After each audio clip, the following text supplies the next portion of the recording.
আসসালামু আলাইকুম। আমি আব্দুল হান্নান, এলএলবি, জাতীয় বিশ্ববিদ্যালয়।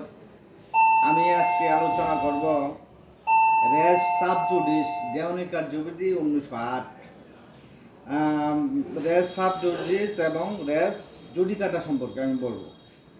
রেস সাব জুডিস কোনো বিষয় এখতিয়ার সম্পন্ন আদালত বিচারাধীন থাকলে তাহা লইয়া নতুনভাবে মোকদ্দমা করা race sub judice. Race sub judice সম্পর্কে দেওয়ানি কার্যবিধি 10 ধারায় বর্ণিত আছে।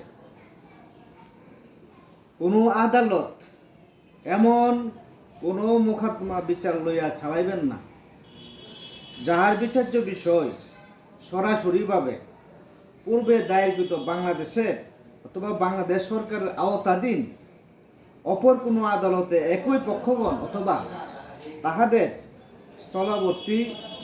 স্থলাবর্তীদের মধ্যে বিচারাধীন রহিছে।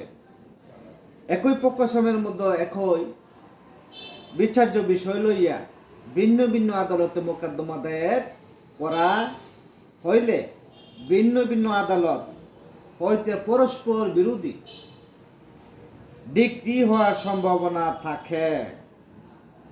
এই অবস্থা পরিহার করার জন্য বিচারাধীন বিষয়ে নতুনভাবে মোকদ্দমা দায়ের করা হইতে বিরত রাখা রেস সাব জুডিসের প্রধান উদ্দেশ্য। রেস সাব জুডিস হইল 10 ধারা আর রেস জুডিকাটা হলো 11 ধারা। পরিষ্কারভাবে এগুলো বুঝতে হবে। আর রেস সাব জুডিস এর শর্তাবলী বা নীতিমালা বা উপাদান হইল পূর্ববর্তী মোকদ্দমা এবং পরবর্তী মোকদ্দমার একই বিচার্য বিষয়। পরবর্তী মোকদ্দমা, পূর্ববর্তী মোকদ্দমা এবং পরবর্তী মোকদ্দমার পক্ষ একই দাবি ও বিবাদী কিংবা তাহাদের স্থলাবর্তী।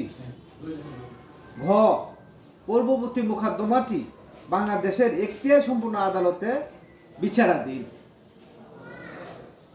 উদাহরণ দিলাম, ক এবং হ মধ্যে এক খণ্ড জমি নিয়ে একটি মোকদ্দমা এখতিয়ার সম্পন্ন দেওয়ানি আদালতে বিচারাধীন আছে।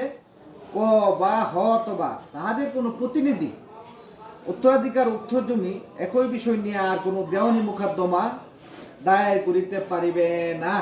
ক্লিয়ার বিষয়টা? ইহা রেস সাব জুডিসের বাধা হবে।